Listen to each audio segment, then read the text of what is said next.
सो hi guys, वित्त मंत्री निर्मला सीतारमण जी द्वारा वित्तीय वर्ष 2026-27 के लिए 1 फरवरी को वित्तीय बजट की घोषणा कर दी गई है, जिसमें जो फोकस है केंद्र का वो है विकसित भारत मिशन के लिए विकास, रोजगार और उत्पादकता पर ध्यान केंद्रित करना। तो चलिए हम देख लेते हैं इस बजट के की पॉइंट्स क्या रहे।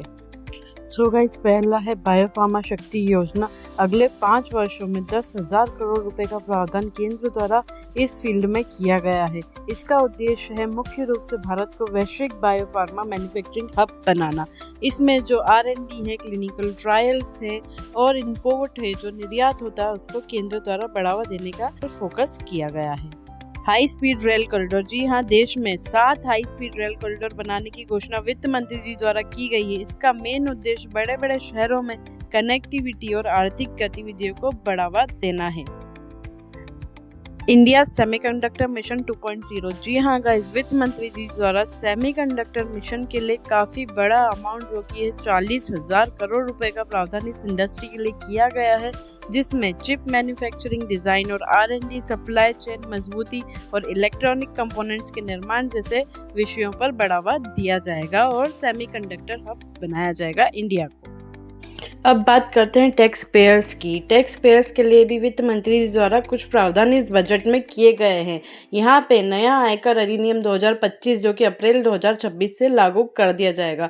टैक्स फाइलिंग की प्रक्रिया कुछ सरल कर दी गई है, जिसमें 31 जुलाई 2026 तक आपको टैक्स फाइल करना होगा और जो नॉन ऑडिट टैक्स पेयर्स हैं वो 31 अगस्त 2026 तक टैक्स फाइल कर सकते हैं।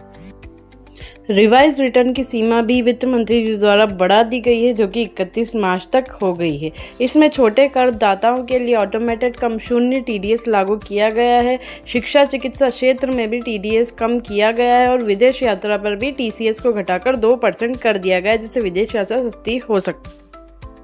लखपति दीदी योजना। लखपति दीदी अभियान का विस्तार करना ये केंद्र सरकार का उद्देश्य है। She that is self help entrepreneur, महिलाओं को उद्यमिता और बाजार से जोड़ने का उद्देश्य शासन द्वारा रखा गया है। क्रेडिट आधारित मॉडल से बिजनेस मॉडल की ओर एक बड़ा बदलाव आएगा इस योजना के तहत, जिससे महिलाओं के सशक्तिकरण में भी अन्यतः बढ़ोतरी ही होगी।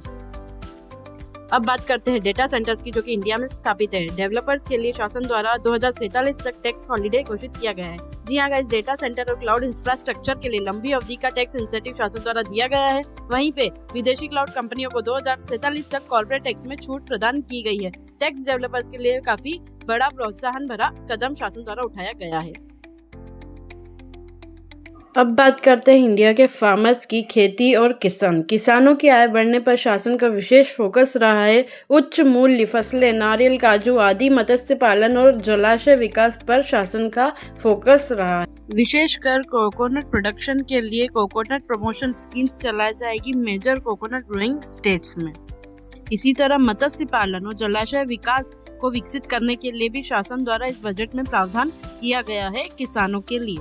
अब बात करते हैं गाइस स्पोर्ट्स सेक्टर की। जी हाँ गाइस, नई खेलो इंडिया मिशन नीति की शुरुआत हो चुकी है। स्पोर्ट्स सेक्टर के लिए भी कैबिनेट द्वारा बजट प्रावधान किया गया है। इसमें खेल इंफ्रास्ट्रक्चर को बढ़ावा देना, टैलेंट डेवलपमेंट, कोचिंग को बढ़ावा देना, स्पोर्ट्स इंफ्रास्ट्रक्चर को बढ़ावा देना और दीर्घकालिक ओलंपिक की तैयारियों के लिए बजट का प्रावधान केंद्रीय मंत्री द्वारा इस बजट में किया गया है स्पोर्ट्स सेक्टर के लिए। इससे होपफुली खिलाड़ियों को काफी मदद मिलेगी इंडिया में ही प्रिपरेशंस करने की। तो गाइस, अब बात करते हैं पब्लिक कैपिटल एक्सपेंडिचर की। 2026-27 के लिए पूंजीगत व्यय 12.2 लाख करोड़ किया गया है, जिसका लक्ष्य बुनियादी ढांचे और विकास परियोजनाओं को तेज करना है। इसी तरह मेडिकल हेल्थ सेक्टर में देश में 5 क्षेत्रीय मेडिकल हब विकसित किए जाने का प्रावधान इस बजट में किया गया है। इसका उद्देश्य मेडिकल टूरिज्म को बढ़ावा देना है, स्वास्थ्य सेवाओं का विस्तार करना है, एलाइड हेल्थ प्रोफेशनल्स की ट्रेनिंग पर भी विशेष ध्यान दिया गया है। यहीं पे मेंटल हेल्थ इंस्टीट्यूट्स भी ओपन करने का प्रावधान इस बजट में किया गया है। मेंटल हेल्थ इंस्टीट्यूट्स को विशेषकर नॉर्थ इंडिया में खोले जाने का प्रावधान इस बजट में किया गया है।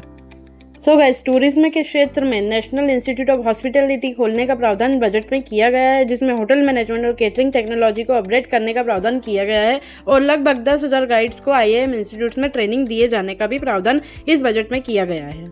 भारत सरकार ने यह घोषणा की है कि देश के हर जिले में कम से कम एक गर्ल्स हॉस्टल हर डिस्ट्रिक्ट में बनाया जाएगा, ताकि महिला छात्रों को उच्च शिक्षा के दौरान सुरक्षित और सहज महसूस हो और उन्हें कोई भी दिक्कत का सामना न करना पड़े। इस केंद्रीय बजट में इसका भी जो है ध्यान विशेष रूप से रखा गया है।